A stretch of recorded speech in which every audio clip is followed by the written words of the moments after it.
آخری مالی پریشانیوں سے مجبور ہو کر غالب نے قلعے کی ملازمت اختیار کی۔ اب وہ مالی مشکلات، فائنانشیل پرابلم بہت ہو گئے، جس کی وجہ سے انہوں کیا کرے، ایک قلعے میں ایک کام دیکھ لیا۔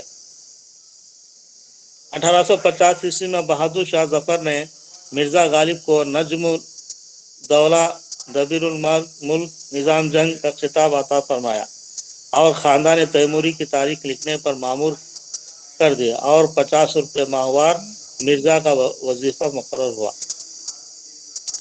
1850 میں جب انہوں بہت فیمس ہو گئے تھے اردو شاعری کی وجہ سے، تو جس کی وجہ سے 1850 میں بہادر شاہ ظفر جو ہے مرزا غالب کو نجم الدولہ دبیر الملک نظام جنگ کا خطاب عطا کیا، اور ان کو خاندان تیموری یعنی تیمور خاندان کا ہسٹری لکھنے کے واسطے ان کو بتائے،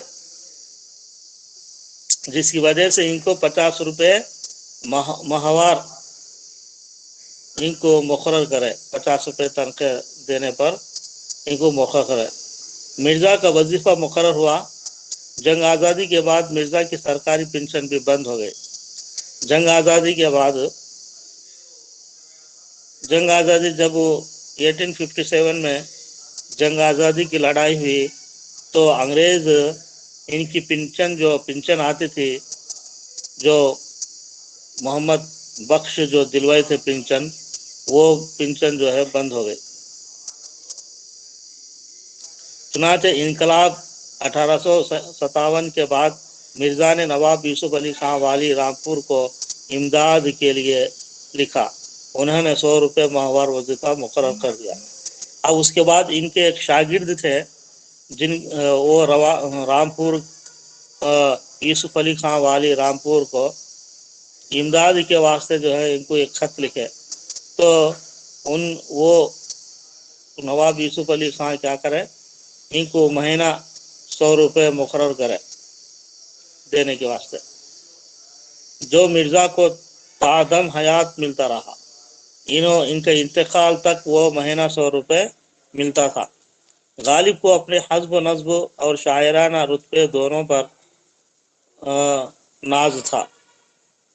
ان کو حسب نصب پر ان کا یعنی ان کے خاندان کی وجہ سے اور شاعری کی وجہ سے یہ دونوں پر جو ہے بہت فخر کرتے تھے، بہت ناز تھا ان کو۔ وہ شاہانہ زندگی کے خواہش مند تھے، وہ اچھی زندگی گزارنے کے واسطے، لگژری لائف زندگی گزارنے کے واسطے بہت چاہتے تھے۔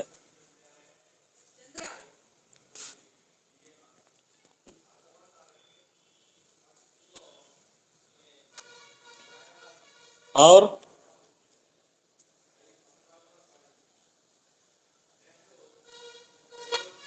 مگر ان کی آرزو پوری نہیں ہوئی۔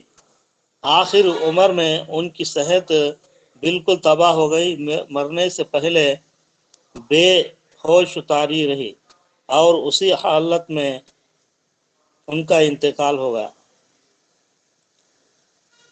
تو یہ تھا مرزا اسد اللہ خان غالب کے حیات زندگی۔ اس کے بعد ہم غالب کی غزل گوئی پڑھیں گے۔ غالب بنیادی طور پر غزل کے شاعر ہیں۔ اس صنف کو انہوں نے زمین سے آسمان پر پہنچا دیا۔ اسی صنف کی بدولت انہیں حیات جاوداں نصیب ہوئی۔ غالب نے غزل کی وادی میں قدم رکھا تو یہ وادی بہت تنگ تھی، اس سے موضوعات عشق و عاشقی تک محدود تھے۔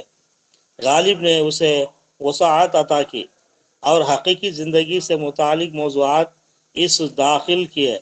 اس سے بڑھ کر یہ انہوں نے اردو غزل کو فکری عنصر روشناس کیا۔ غالب نے غزل کو بہت کچھ دیا اور اس کے صلے میں غزل کے غالب کو شہرت دوام عطا کی۔ آج غالب کی شہرت نہ صرف ہندوستان بلکہ ساری دنیا میں۔ پروفیسر نور الحسن نقوی نے غالب کے کلام کی چند اہم خصوصیات پیش کی ہیں۔ یہاں ان کا تذکرہ کیا جا رہا ہے۔ یہ پروفیسر نور الحسن بولنے والے غالب کے کلام کے چند اہم خصوصیات پیش کرے گا۔ سب سے پہلے جدت پسندی غالب کی شاعری کا خاص وصف ہے۔ وہ لکیر کے فقیر نہیں تھے، پامال راہوں پر چلنے کو انہوں نے اپنی شان کے خلاف سمجھا۔ غالب صاحب ہنر تھے، قدرت نے انہیں تخلیقی توانائی عطا کی تھی۔ انفرادیت ہمیشہ جدت پسندی سے پیدا ہوتی ہے، اور یہ جدت پسندی غالب کے مزاج کی سب سے نمایاں خصوصیت ہے۔ وسعت مضامین غالب سے پہلے اردو شاعری کی ایک محدود دائرے میں قید تھی۔ غالب نے اردو شاعری کو اس تنگ نائے سے باہر نکالا اور ساتھ وسعت عطا کی۔ غالب نے زندگی کو بہت نزدیک سے دیکھا اور ہر رنگ میں دیکھا۔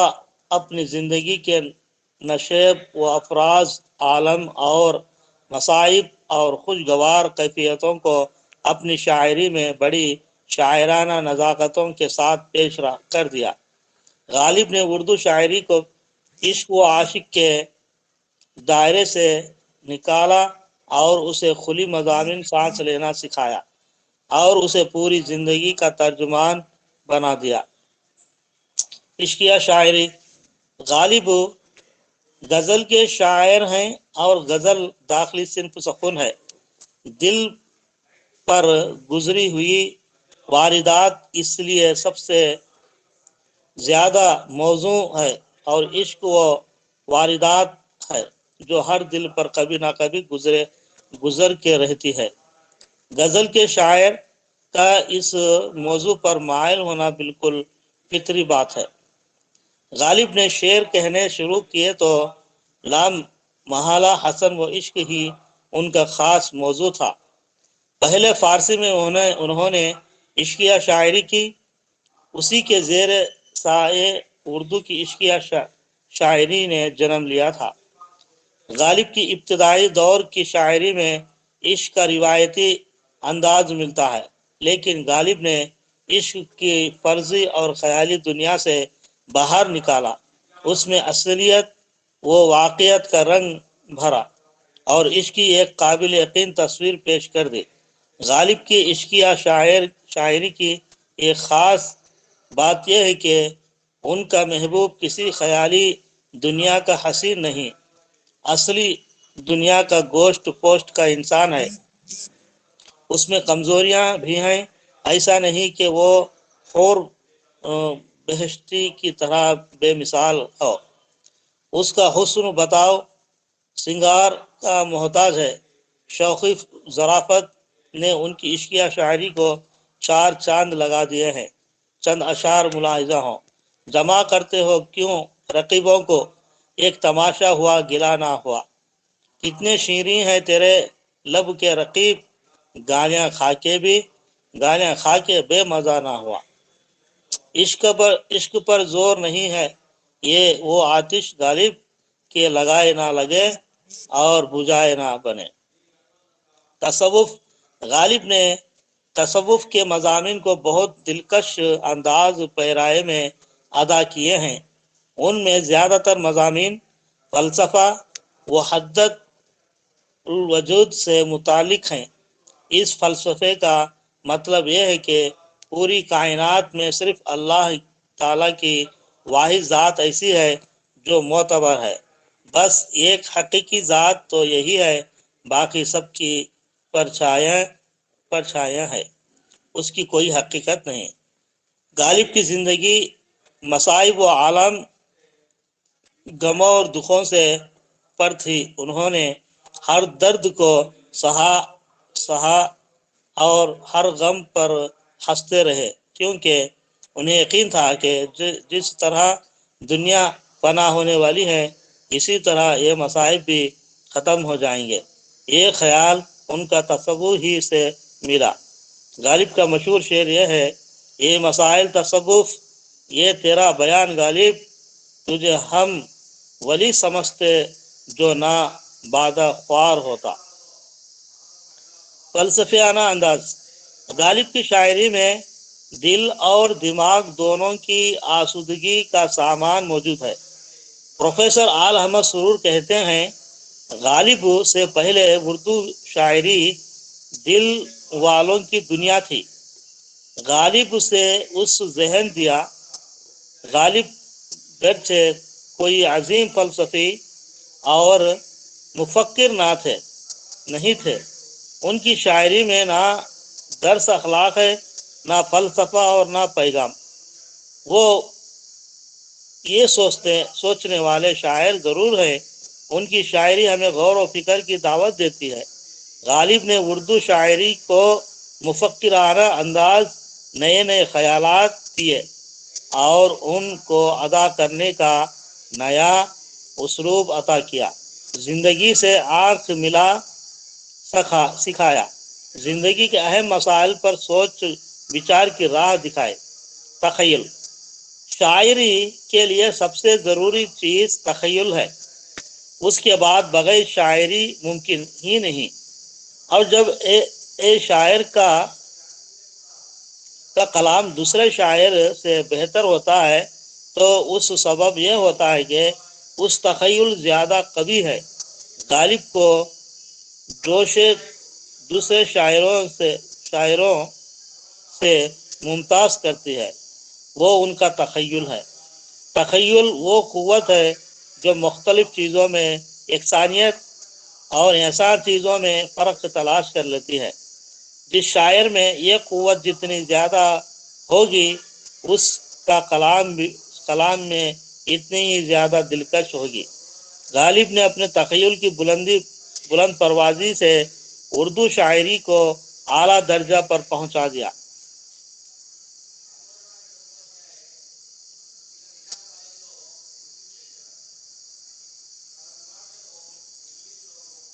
یہ رفع تخیل لا کرشمہ ہے کہ مٹی کا کوزہ جمشید کے ساغر سے بڑھ کر نظر آتا ہے، اور بازار سے لے آئیے اگر ٹوٹ گیا، ساغر جم سے میرا جام صفا اچھا ہے۔ تہیداری۔ غالب کے کلام ایک اہم خصوصیت تہیداری ہے۔ تہیداری سے مراد یہ ہے کہ پہلی نظر میں شعر کے ایک معنی واضح ہوتے ہیں، غور کیجئے تو ان کی تہ سے دوسرے معنی برآمد ہوتے ہیں۔ یہ تہیداری شاعری کی عظمت کی دلیل ہے۔